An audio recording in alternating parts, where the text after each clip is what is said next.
आपण एकतेने परमेश्वराला प्रणाम करू। भगवान बाबा हनुमान जी को प्रणाम। महान त्यागी बाबा जुमले जी को प्रणाम। परमात्माए भगवत प्राप्ति के लिए निष्काम कर्मयोग परम पूज्य परमात्मा एक सेवक मंडळ नागपूर आणि नागपूरच्या वतीने आज या ठिकाणी रेल्वे सिंधी प्रचार प्रसार हा जो सभा आहे या ठिकाणी आपण सर्वांच्या सेवकांच्या वतीने या ठिकाणी आयोजित केली गेली आहे। आणि या सभेमध्ये सृष्टीचे विधाता भगवान बाबा हनुमानजी या ठिकाणी उपस्थित आहेत। बाबा हनुमानजीला माझा प्रणाम। आपल्या सर्वांचे सद्गुरू मानव धर्माचे संस्थापक व परमपूज्य परमात्मा एक सेवक मंडळाचे संस्थापक महान त्यागी बाबा जुमदेवजी सुद्धा उपस्थित आहेत। बाबा जुमदेवजींना माझा प्रणाम। आई वाराणसीला माझा प्रणाम। त्याचप्रमाणे आजच्या बैठकीचे सभेचे अध्यक्ष महोदय आदरणीय सोनटक्केजी भाऊंना माझा नमस्कार। त्याचप्रमाणे आमच्या पॅनलचे सर्व उमेदवार आदरणीय हेडाऊ भाऊ मार्गदर्शक खरबी गट नंबर 8 मुक्काम खरबी, त्याचप्रमाणे एलोरे भाऊ त्यांचे सुपुत्र सचिन दादा उमेदवार म्हणून सोबत आहेत। त्याचप्रमाणे आमचे सेलोटकर चंदू दादा, त्याचप्रमाणे दीपक दादा आणि या ठिकाणी आमच्यासोबत उपस्थित कार्यकर्ता नाकले दादा, तांदुलकर दादा आणि चंदन दादा आणि माझे उपस्थित सर्व सेवक बांधव आपल्या सर्वांना माझा नमस्कार। तसं मी या गावाशी परिचित बऱ्याच वर्षापासून आहे, म्हणजे आता नवीन ओळखत नसतील पण सोनटक्के साहेबांना माहिती आहे की ह्या गावात मी खूपदा आलेलो आहे, बरेच वर्ष आलेलो आहे। ठीक, मधात मात्र गॅप पडली, 7-8 वर्ष झाले, परंतु त्याच्या अगोदर मी नेहमी या ठिकाणी यायचा, बऱ्याच कार्यक्रमाला आलो, सेवक संमेलनाला सुद्धा मी आलो होतो। आणि मला असं वाटते आपल्या सर्वांना, आणि या गावात बरेचसे ॲक्टिव्ह लोक पण आहेत आणि बऱ्याच गोष्टी रेल्वे सिंधी आपले एक नाव आहे ह्या गावाचं, सर्वांना आता माहिती आहे। परमात्मा एकचं सारा वातावरण भाऊनी सांगितलं, हेडा भाऊनी, की ह्या पॅनल कशी तयार झाली, ह्या पॅनलमधून ही पॅनल तयार होऊन मुख्य उद्देश काय ह्या पॅनलचा, कारण ह्या मार्गात आपल्या सर्वांना माहिती आहे आपलं सर्वांचं सेवक भावांचं नातं आहे आणि बाबा जुमदेवजींनी कष्टाने मेहनतीने ही जी अफाट दैवी शक्ती मिळवून दिली हिचा प्रचार प्रसार घरात झाला पाहिजे। जे सत्याचं बीज बाबांनी 1948ला पेरलं आणि ते सत्याचं बीज याचं जे आज वटवृक्ष झालं, तर एक बाबा जुमदेवजी पहिले एकटे होते, एकाचे 10 सेवक झाले, 10चे 100 झाले, कारण बाबाही स्वतःला सेवक समजत होते। आणि त्याच्यानंतर मानव धर्माची स्थापना झाली, बाबाचे मार्गाचे पहिले सेवक रंभाटजी आणि मग नंतर 1969ला मंडळ स्थापन झाला। याचा मुख्य उद्देश तोच आहे मानव धर्माचा, आणि या धर्माची जी शक्ती बाहेर आली ती सत्य निर्माण तेव्हाच होईल बाबांनी सांगितल्याप्रमाणे, की आपण जर आपल्यावरती काम केलं, म्हणून सकाळच्या विनंतीमध्ये आपण मीला मारतो, आपण जर आपल्यावरती काम केलं तर आपला मानव मंदिर सजेल, विकार नष्ट होतील आणि हे एका दिवसाची गोष्ट नाही तर निरंतर गोष्ट आहे। आणि म्हणून हा जगातला आगळा वेगळा धर्म आहे की संस्थापक शरीर रूपाने गेल्यानंतरही हा धर्म अजून पुन्हा वेगाने वाढत गेला आणि वेगाने वाढत आहे। ठीक आहे, आपण आता फक्त 2-3 स्टेटमध्ये जाऊ, याची गरज आहे, पूर्ण अख्ख्या देशाला गरज आहे, ठीक आहे, समाजाला गरज आहे, घराघराला गरज आहे। आणि म्हणून अशा वेळेस बाबा जुमदेवजीला सारं जग दिसत होतं, कारण त्यांनी पूर्ण ब्रह्मांडामध्ये एक डोळा बघितला आणि म्हणून त्यांना असं लक्षात आलं आणि म्हणून त्यांनी त्या परिवाराचं आपलं नाव दिलं नाही, स्वतःचे नाव दिलं नाही आणि परमपूज्य परमात्मा एक सेवक मंडळ, की जे परम आहेत, पूजनीय आहेत, एका देवाला मानणारे जे सर्व लोक आहेत, ज्याच्या नावावर आपण सर्वजण एकत्रित आलो, वेगवेगळ्या समाजाचे वेगवेगळ्या विचाराचे लोक, आणि हे बाबाला माहीत होतं की असा एक परमपूज्य परमात्मा एक सेवक मंडळ जो सेवकांचा राहील, जिथं सेवक मालक राहील आणि सर्वजण सेवक राहतील। पण जेव्हा एखादी संस्था म्हटल्यानंतर बायोलॉजीनुसार तिथं व्यवस्थेची गरज असते, व्यवस्थापन लागते, आणि तो व्यवस्थापन बाबा जुमदेवजींनी याला धर्मदायिकमध्ये 1969ला रजिस्टर्ड करून धर्मदायिकच्या बायोलॉजीनुसार बायोलॉज तयार झाला। त्याचा बायोलॉज जर बघितलं आपण तर त्या बायोलॉजीनुसार 11 लोक हे व्यवस्थापन आहेत, परंतु मंडळाचे जे मालक आहेत हे सर्वजण सेवक आहेत, हे बाबाही सांगत गेले। आणि सेवक मंडळ आणि बाबांनी म्हणून कुठलाही पद स्वीकारला नाही, कारण बाबाला असं वाटत होतं की सेवक पद हा जगातला सर्वात मोठा पद आहे आणि या पदातून कोणी उतरू शकत नाही। आणि म्हणून बाबांनी आपल्याला मीपणापासून सुरुवात केली आणि हळूहळू आर्थिक, सामाजिक, बौद्धिक, मानसिक हे जेवढे विकास आहेत त्या विकास करण्यासाठी आपला सेवक मंडळाचा बायोलॉज बनला आणि त्यासाठी बाबांनी वेगवेगळ्या संस्था पण निर्माण केल्या। आणि हळूहळू असं करता क्वांटिटी वाढत गेली, परिवार वाढत गेले, मार्गदर्शक वाढत गेले आणि क्वांटिटी वाढत असताना आपल्याला तुम्हाला माहित आहे बऱ्याच तुकडे सुद्धा झाले, बऱ्याच संस्था सुद्धा तयार झाल्या, आपल्या समोर बऱ्याच समस्या पण तयार झाल्या. आणि बाबा जेव्हा 1996 नंतर शरीर रूपाने गेले, पण ही शक्ती मात्र भगवंतानी आपलं कार्य सोडलं नाही. भगवंत अजूनही दैवी शक्ती जशीची तशी काम करत आहे, मोठ्या स्वरूपात काम करत आहे. आणि म्हणून बाबांनी सांगितलं की पिढ्यानं पिढ्या ही शक्ती मदत करेल म्हणे. ही पिढ्यानं पिढ्या मदत करणारी शक्ती बाबा जुमदेवजींनी तो धन आपल्या हातात दिला. आणि बाबांचा असा विश्वास होता की या शक्तीला हे दुःखी कष्टी गरीब लोक समजतील. परंतु बाबांच्या असं लक्षात आलं 94ला 93ला बाबांचा मार्गदर्शन आहे की मला माझ्या सेवकांनी फसवलं म्हणे. मी जे सांगितलं ते कोणीच सांगत नाही म्हणे, फक्त मला हेच सांगतात म्हणे की यांनी हे केलं आणि त्यांनी ते केलं. आणि बाबा असं करता करता टावरीच्या दवाखान्यात एंडिंग पर्यंत बाबा विचार करत गेले की माझ्या सेवकांचं कसं होईल. मला तेव्हाही दिसत होतं. दवाखान्यात जेव्हा शेवटी बाबाला विचारलं बाबा, तर बाबाला फक्त एकच विचार होता की माझ्या सेवकांचं कसं होईल. आणि आजही बाबाला तोच विचार आहे की माझे सेवक असं का बरं करतात. मी किती मोठा विश्वास केला. सिंधी मारवाड्या गुजरात्याला बाबांनी ज्योत लावण्याचा अधिकार दिला नाही, धनीला दिला नाही, पण तू ज्या धन्याला हे समजतील, त्या परमेश्वराला जे समजतील हे माझे दिन दुःखी कष्टी गरीब हा बाबांचा विश्वास होता. आणि त्यासाठी ज्या मंडळाची स्थापना झाली की मंडळ हा निरंतर अंतरयात्रा स्वतःच्या मनाला, चित्ताला, बुद्धीला याच्यावरती काम करेल. परंतु असं लक्षात आलं की आपण ह्या जो महत्वाचा उद्देश होता तो कुठंतरी विसरला गेला. मग धन आला, मग कुठं भोग आला, मग कुठं योग आला आणि त्याचीच चर्चा जास्त आली. आणि बाबांनी ज्या दिशेला पकडली ते दिशा परमेश्वराची होती. आणि त्या परमेश्वराला दिशेला पकडण्याची आज गरज आहे आपल्या सर्वांना. कारण एकाच गोष्टीवर आपण सर्वांना एकत्रित करू शकतो.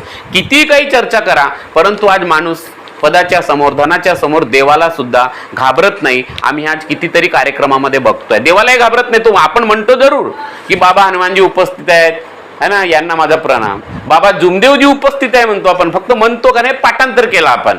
हे अंधश्रद्धाचे प्रकारची एखाद्या गोष्टी, कारण आपण या मार्गात देवाला ओळखतो, देवाला जाणतो, आपण फक्त मानत नाही. ह्या मार्गातल्या शक्तीला आपण जाणतो कारण अनुभव आला. आणि हाच बाबांचा विश्वास होता की यांना फक्त नाव घेतला, मरण्याचं वचन दिला, तुरंत प्रॅक्टिकल अनुभव भेटला. हा बाबांचा विश्वास होता की हे जाणतील आणि ह्या शक्तीला हे डावलणार नाही, अवहेलना करणार नाही आणि अविश्वास करणार नाही. परंतु बाबाच्या लक्षात आलं की माझा अविश्वास म्हणजे दैवी शक्तीचा अविश्वास. बाबा 1996 पर्यंत हे सांगत गेले. आम्ही लहानपणापासून हे पाहिलं. परंतु 90 नंतर जो भाव हळूहळू जो कमी होत गेला, जसं आम्ही 87 मध्ये मार्गात आलो, 86-87 मध्ये, तर तो जो भाव होता आम्ही छोटे छोटे असताना, आणि मग तो हळूहळू जसा 90 नंतर कमी गेला. बाबा जेव्हा अमेरिकेहून वाढत आले, पण 96 नंतरही ठीक होतं. 95 पासून तर थोडं जास्त झालं, टाकडीकर जेव्हा अध्यक्ष होते. आणि करता करता करता करता आज एवढी मोठी दुपडी तयार झाली. एकाचे 2 झाले, 2चे 4 झाले, 14 ते 16 आमच्या अशा संस्था निर्माण झाल्या, फक्त अविचाराने. आणि म्हणून आम्ही परमेश्वराला बऱ्याच महिन्यापासून, वर्षापासून विनंती करत होतो. आणि त्या माध्यमातून आम्ही परमेश्वराला सांगत होतो की परमेश्वरा, काहीतरी असा एक शब्द पाहिजे. पण हा वैचारिक क्रांती शब्द हा बाबांचा शब्द आहे की संसार को बदलाने वाला केवल एक ही शब्द है, वो वैचारिक क्रांती. धरती एक, भगवान एक, विचार अनेक. तैरने के लिए लिंताचे आहे, डुबने के लिए अभिमान. स्वतःची सोडवणूक स्वतः करावी. आज आम्हाला असं वाटतंय की ह्या आपल्या धर्माला जर कोणी वाचवू शकते तर वैचारिक क्रांती, विचार. कारण क्वांटिटी तयार झाली, क्वालिटी तयार नाही झाली. क्वालिटी तयार नाही झाली, उलट अंधश्रद्धा वाढत गेली. देव कुठं आहे बाबांनी मरून सांगितलं, परंतु अजूनही आपल्याला तो देव बाबांनी सांगितलेला समजला नाही. जो देव बाबांनी नरनारीमध्ये बघितला, तो देव मात्र आम्ही पतीत बघत नाही, पत्नीत बघत नाही, सेवकात बघत नाही. आणि याचं मेन कारण आहे की पाहिजे ते नेतृत्व आपल्याला भेटलं नाही. आणि म्हणून आम्ही लहान असताना बाबांनी 21 दिवसाचे कार्य दिले होते की बाबासारखा निष्काम कर्मयोगी एक व्यक्ती समोर यावा. तो आलाही नाही. परंतु बाबांचं हे विधी झाल्यानंतर बाबांचा मार्गदर्शन झाला की बाबा समान हमें व्यक्ती दे दो बोले. भगवान बोलले, बाबा हमें नहीं मालूम बोले आपने भगवान को कैसे बुलावा किया. अगर आपके पास बाबा जैसा व्यक्ती है तो हम उसे युग पुरुष बना देंगे बोले. परंतु बाबासारखा व्यक्ती ह्या जगात होणं, कारण ते युग पुरुष होते. आणि ह्या जगात तोच बाबांनी सांगितलं की तुमच्याजवळ जे माझ्याजवळ आहे ते तुमच्याजवळच आहे म्हणे. परंतु बाबांनी जो विकार मारला तो विकारावरती तुम्हाला काम करावं लागेल, हे बाबांचं मार्गदर्शन आहे. परंतु बऱ्याच वर्षापासून या विकारावरती कामच नाही झाला. काम झाला बाहेरच्या जगावरती, की माझ्या घरात एका घराचे 2 घरं झाले पाहिजे, मी 5 वर्ष अध्यक्ष तर मी 15 वर्ष राहिलो पाहिजे, मी अजून कसा राहील, मी अजून कशी राजनीती खेळेल, मी अजून कसा मोठा होईल, मी अजून 2 तुकडेचे 4 तुकडे कसे करेल, मी याचे पाय कसे पकडेल. ह्या प्रकारची नीती ह्या मार्गात मागच्या बऱ्याच वर्षापासून तयार झाली. ही धोक्याची घंटा आपल्यासाठी आहे आणि मार्गाची उत्पत्ती झाली होती सत्य निर्माण करण्यासाठी. आणि म्हणून आणि एखाद्याचं चुकलं असेल छोटंसं, आपण त्याला खूप मोठं केलो, मोठंच नाही केलो तर त्याला आपण मग हळूहळू बाहेर आणलो, बाहेरच नाही आणलो तर मग आता त्याला स्टेजवर आणलो, स्टेजवर नाही आणलो तर आता सेवक संमेलनमध्ये आणलो, सेवक संमेलनमध्ये नाही आणलो तर आता आपण एकमेकाचा माईकही हिसकण्याचा प्रयत्न करत आहोत. आणि अशा प्रकारचं तू वैसा आणि मैं वैसा अशा प्रकारची नीती आज आपल्या सेवाभावामध्ये निर्माण झाली. आणि याच्यामध्ये कोणी कोणाला ऐकायला तयार नाही. बाबा याच्यामध्ये दुःखी आहेत. आणि म्हणून आपल्या सर्वांना माझी आग्रहाची विनंती आहे की हे जे 75 उभे रिंगणात जे लोक उभे झालेले आहेत हे सर्व आपले भाऊबंधच आहेत, हे आपलेच आहेत. परंतु आता अशी परिस्थिती झाली की कोणी कोणाला ऐकायला तयार नाही. त्या असं वाटते की मोठं राजकारणाचा आखाडा आहे, खूप मोठा राजकारणाचा आखाडा आहे. परंतु हे पॅनल उभी करताना आम्ही सांगितलं की आपल्याला असं बिलकुल करायचं नाही. कोणाबद्दल काही होतो सर्वे सर्वा तो माहिती आहे, त्या परमेश्वराला माहिती आहे, तो 24 तास पाहते. बाबा म्हणत होते मी नाही लपत तर जग नाही लपत म्हणे. हे बाबांचं वाक्य आहे. मी नाही लपत म्हणे आणि जगही लपत नाही म्हणे. कोणीही त्याच्या समोर लपत नाही आणि हा मार्ग सिद्ध झालेला आहे.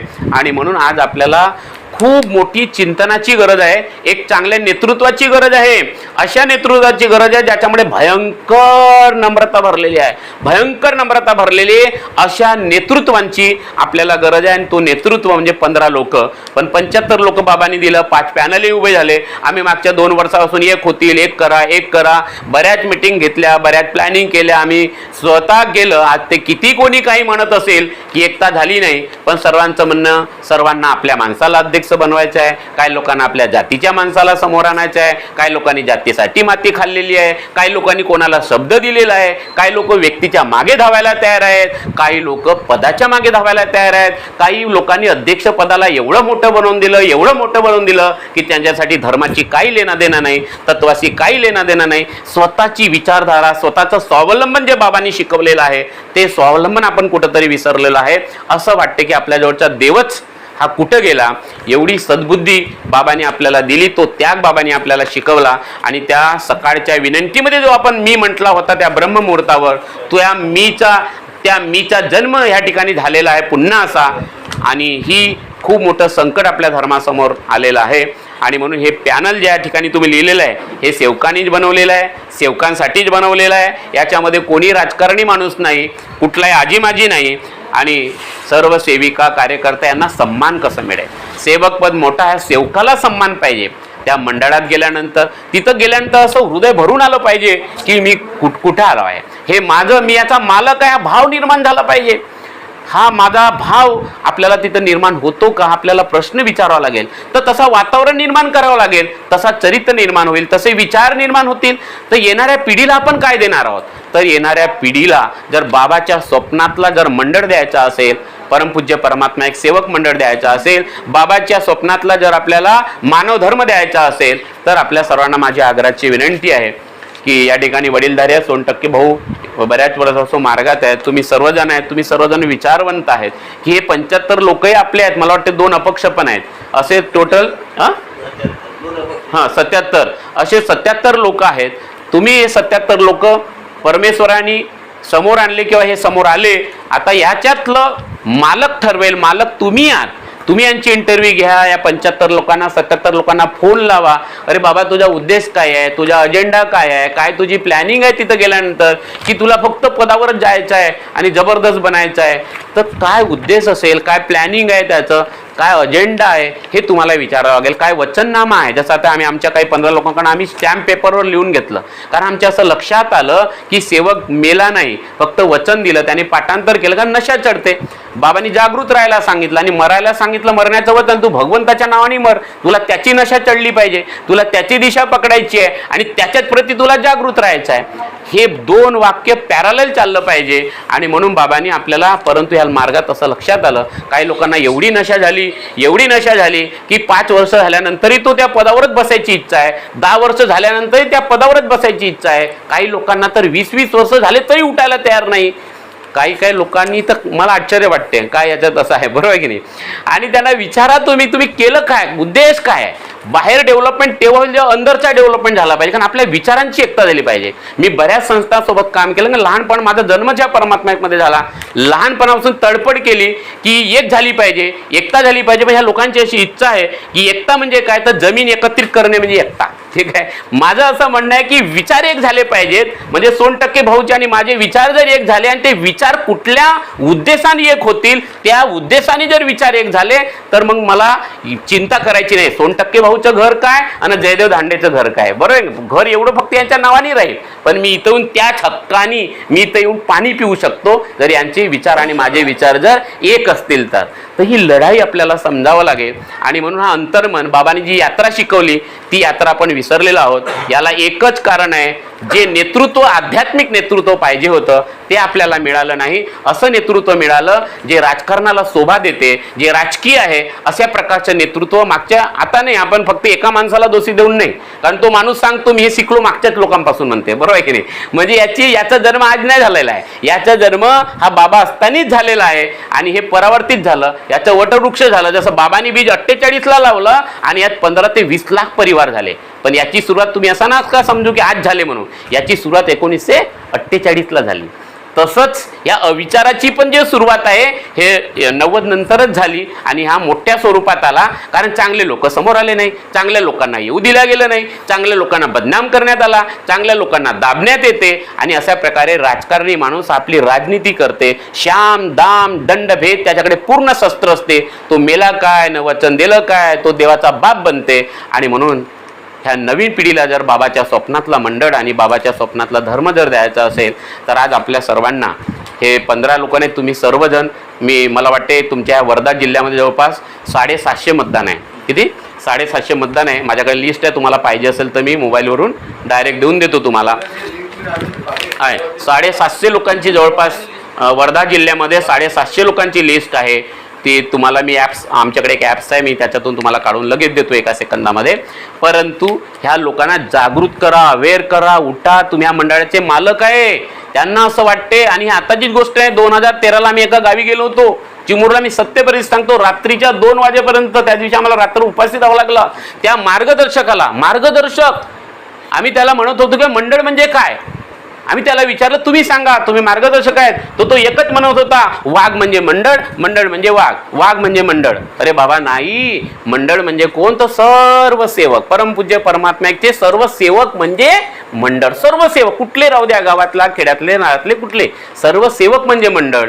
तर आपल्याला समजावं लागेल की ह्या मार्गात व्यक्तिपूजा नाही, व्यक्तीच्या मागे धावायची गरज नाही, व्यक्तीची चमचेगिरी करायची गरज नाही, चमचासन करायची नाही. बाबांनी आपल्याला आसन कोणता शिकवला आणि आपण आसन कोणतं करून राहिलो हे चाललेलं आहे. एवढा स्वावलंबन बाबांनी आपल्याला शिकवलेला आहे आणि आज आपण कुठं जाऊन राहिलेलो आहे. याचं एकच कारण आहे, ज्या नेतृत्वावर मार्गदर्शन व्हायला पाहिजे त्या माईकमध्ये, नवीन पिढीसाठी, महिलांसाठी, सेवकांसाठी, सेवक संमेलनामध्ये आम्ही ते पाहूनच राहिलो नाही. हे माझं म्हणणं नाही बरं, हे लिहिलेलं आहे याच्यामध्ये, याचे बरेच कारण आहे. हे इथं लिहिलेलं आहे आम्ही की काय होऊन राहिलं या मार्गामध्ये आणि काय करायचं आहे. हे सेवकांनी सांगितलं, अजेंडाच आपण या ठिकाणी बनवलेला आहे. आणि म्हणून शारीरिक, मानसिक, बौद्धिक आणि आध्यात्मिक जे रूट्स आहेत आपल्या ह्या मार्गाचे, मानव धर्माचे, याच्यावर काम व्हायला पाहिजे. आणि मग तो आर्थिक, सामाजिक आणि बौद्धिक विकास होणे म्हणजे होणे आहे. आणि म्हणूनच आपले हेडाऊ साहेबांचा मुलगा, हे जरी अडाणी असतील पण यांचा शारीरिक, मानसिक आणि आध्यात्मिक विकास झाल्यामुळे, फिजिकली, मेंटली आणि भावनात्मक, इमोशनली आणि स्पिरिच्युअल डेव्हलपमेंट झाल्यामुळे बौद्धिक विकास होणे आहे म्हणजे होणेच आहे. आणि याच आधारावर बाबाने आपल्या मुलाला जगातला सायंटिस्ट बनवलेला आहे, 7वा सायंटिस्ट बनवलेला आहे. तर रूटावरती काम झालं पाहिजे.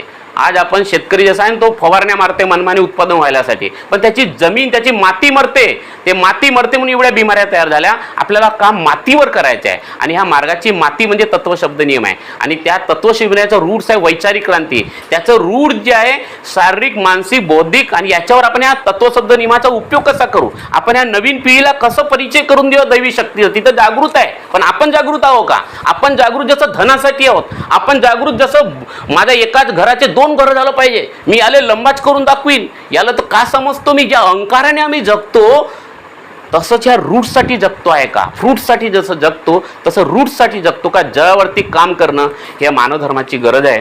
आणि म्हणून माझी आपल्या सर्वांना आग्रहाची विनंती आहे की जो वर्धा जिल्ह्यामध्ये मतदान आहे, तुम्ही मालक आहात.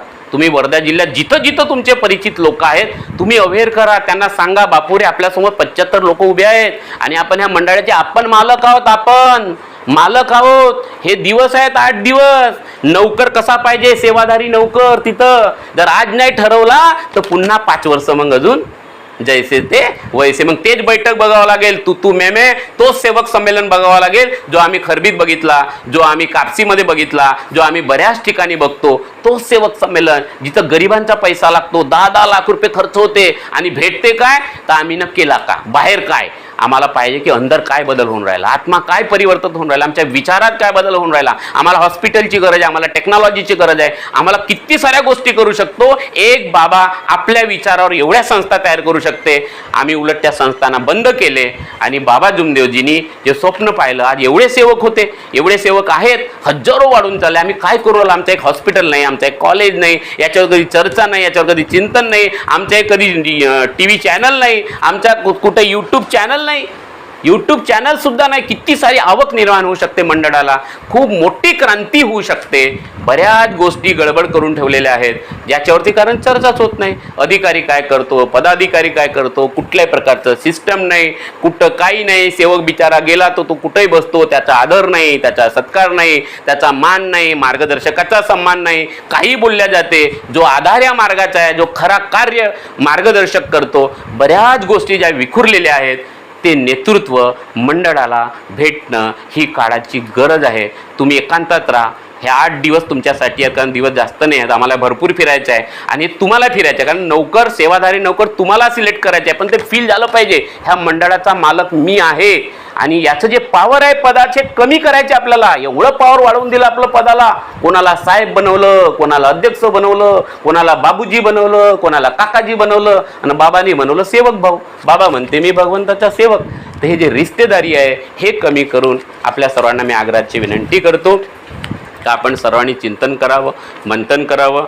जसं वैचारिक क्रांतीचा चुनाव चिन्ह पतंग आहे, अशाच प्रकारचे तुम्हाला 15 लोक बाकीच्याही पॅनलमध्ये दिसतील. 15 हे आमचे 15 पॅनल, ह्या पॅनलमधले 15 लोक आहेत. भाऊनी सर्वांचे नावं सांगितलेले आहेत. हे बिलकुल सीधे साधे आहेत, कुठल्या राजकीय पक्षाचे किंवा राजकीय लोक नाही, यांना कुठली आडवी तिवडी भाषा समजत नाही. सीधे साधे लोक आहेत. जसे भाऊ 4था वर्ग शिकलेले आहेत, चंदू भाऊ कमी शिकलेले आहेत. ठीक आहे, आम्ही लहानपणापासून या परमेश्वरी कृपेला जवळून बघितलेलं आहे, अनुभव घेतलेला आहे. तर आपल्या सर्वांना आग्रहाची विनंती आहे की अशाच प्रकारचे 75 लोक जो आपल्यासमोर येतील आहेत, आपलेच भाऊबंद आहेत. मी कोणालाही चांगला आणि वाईट म्हणणार नाही, पण तुम्ही मालक आहेत. तुम्हाला सर्वांची इंटरव्ह्यू घ्यावा लागेल, प्रश्न मंजुषा तयार करावा लागेल. आणि कारण तुमच्याकडे 750 वोट आहेत, किती वोट आहेत जिल्ह्यामध्ये? 750 वोट आहेत. एक मोठी क्रांती आहे, 750 वोट आणू शकते, पण तुम्हाला अवेअर करावं लागेल, त्यांना जागृत करावं लागेल. पुन्हा एकदा आग्रहाची विनंती करतो की तुम्ही उद्यापासून कामाला लागा, सर्वांना फोन करा, त्यांना जागृत करा, त्यांना अवेअर करा आणि जास्तीत जास्त लोकांना तिथं कसं आणता येईल. कारण ह्यावेळेस मोठी शाळा केलेली आहे, मोठी व्यवस्था केलेली. जे मागच्या 5 वर्षाच्या अगोदर जो त्रास झाला होता तुम्हाला माहीत असेल है ना, खूप त्रास झाला होता तो. वोटिंगच करताना आली, बरेच लोक विदाऊट वोटिंग करताना बाहेर निघाले. तो ह्यावेळेस असा कुठलाही त्रास नाही. ह्यावेळेचा जो इलेक्शन अधिकारी आहे तो स्ट्रॉंग आहे, थोडा यंग आहे आणि थोडा नॉलेज पण आहे, त्याला खूप ॲक्टिव्ह पण आहे. अशा प्रकारची तिथं पूर्ण व्यवस्था केलेली आहे आणि म्हणून तुम्हा सर्वांना हे काम घ्यावं लागले. माझं काम आहे असं समजून घ्यावं लागेल. ज्या बाबांनी आपल्यासाठी रात्रंदिवस मेहनत केली, बाबा एका सेवकासाठी त्या कुठं 100-150 किलोमीटरवर जायचे आणि त्यावेळेस बैलबंडी होती, आता ती AC कार आहे, व्यवस्था आहे. आणि म्हणून माझी आग्रहाची विनंती आहे, स्वतःच्या पैशांनी यायची लोक तुम्हाला लालच देतील. जर खरंच बाबाची निष्काम सेवा असेल, कारण बाबा म्हणत होते की एक बाई ने बोले उमरेड वाले मुझे टिकट मांगी, बोले टिकट है ना बाबा, बस की टिकट दो. तो बाई बोले 2.5 महीने घर के बाहर बैठी बोले, है ना, लोक तिकीट मागते बोले. तर ही निष्काम सेवा आहे. निष्काम सेवेत जेव्हा जेव्हा फरक पडला तेव्हा बँक बंद झाली, ग्राहक भांडार बंद झाला, दूध डेअरी बंद झाली आणि मंडळालाही ह्या निष्काम सेवेत फरक पडला. लोक वेगवेगळे कारण सांगतात, मला एकच कारण समजते, आपल्या जीवनात जर फेल होत असेल तर मी माझ्या कर्मानी म्हणतो आपण. बायकोला नाही म्हणत तू तुझ्या कर्मानी चुकले, मग काय म्हणतो आपण, मी माझ्या कर्मानी चुकलो बाबा म्हणतो, बरोबर आहे की नाही. जर माझ्या जीवनात काही कमी जास्त झालं त्याला दोषी मी आहे आणि म्हणून रोज सकाळी म्हणतो आपल्याला स्वतःवरती चिंतन करावं लागते. आणि म्हणून आपल्या मानव धर्मावरही जर काही चिंता झाली याला सर्व सेवक जबाबदार आहेत, नेतृत्व जे होते ते लोक जबाबदार आहेत. आणि म्हणून माझी आग्रहाची विनंती आहे की कोणाला 1 रुपया न मागता आपले 500 रुपये खर्च करायचे आणि बाबाला सांगायचं की बाबा मी दानपेटीत टाकणार होतो पण आज मी हे माझ्या कार्यात देतो, कारण मी मालक आहे, मी नौकराकडून पैसे घेणार नाही. अरे भाऊ बस पाठवते का, या बसमध्ये बसून येईन. समजा निष्काम सेवेत फरक पडल्याशिवाय राहणार नाही. ही दैवी शक्ती आपल्याला ओळखायची आहे. आणि म्हणून आपल्या मार्गातला मार्गदर्शक हा त्या साध्या कार्यातल्या शेवकाची सुपारी सुद्धा खात नाही, बरोबर आहे 100% भाऊ. हा नियम आहे, जोपर्यंत त्याचं बंधन होत नाही. आम्ही लहान असताना साध्या कार्याकडनं 1 रुपया सुद्धा घेतलं जात नाही. आणि म्हणून बाबांनी दानपेटी केली नव्हती की निष्काम सेवेत फरक पडला नाही पाहिजे म्हणून. आता तर त्या दानपेटीत कोणी टाकते, साधा राहो पक्का राहो कोणी टाकते. आणि निष्काम सेवेत फरक पडल्यामुळेच ही सारी गडबड झाली. मला हे समजायला 44 वर्ष लागले, आलंच लक्षात. कोणाला 60 वर्ष लागतील, कोणाला 200 वर्ष लागतील. पण हे जे वैचारिक क्रांती जे शब्द आहेत रेल्वे सिंधीमध्ये निघालेले आहेत, बाबा म्हणायचे देवानी दिलेले शब्द हे कधी खाली जाणार नाही. मी बोलणारा कोण आणि तुम्ही ऐकणारे कोण, हे शब्द खाली जाणार नाही. याचं पाऊल हे वैचारिक क्रांतीची सुरुवात झालेली आहे. आपल्या सर्वांना आग्रहाची विनंती आहे, बाबांनी जागायला सांगितले, आपण सर्वांनी जागावं. आणि ह्या पॅनलच्या द्वारे तुम्हाला जर याच्याबद्दल काही प्रश्न विचारायचे असतील तर तुम्ही मला बिनधास्त प्रश्न विचारा. हे आपली चर्चा सत्र आहे, ठीक आहे. आणि तुम्ही मालक आहात आणि हे उभे होणारे उमेदवार आहेत. तुमचा पूर्ण अधिकार आहे आज. आणि हा अधिकार जर तुम्ही आता गाजवला नाही तर मग 5 वर्ष धोका आहे. मग पुन्हा 5 वर्षाची वाट पाहावं लागेल, आलं लक्षात. मग कुणाला दोष द्यायची गरज नाही, कारण आम्हीच लोक आहोत त्या लोकांना बसवणार. मग का बरं त्यांना आपण दोष द्यायचा, दोष आपला आहे. तर ही सुवर्ण संधी आलेली आहे पुन्हा.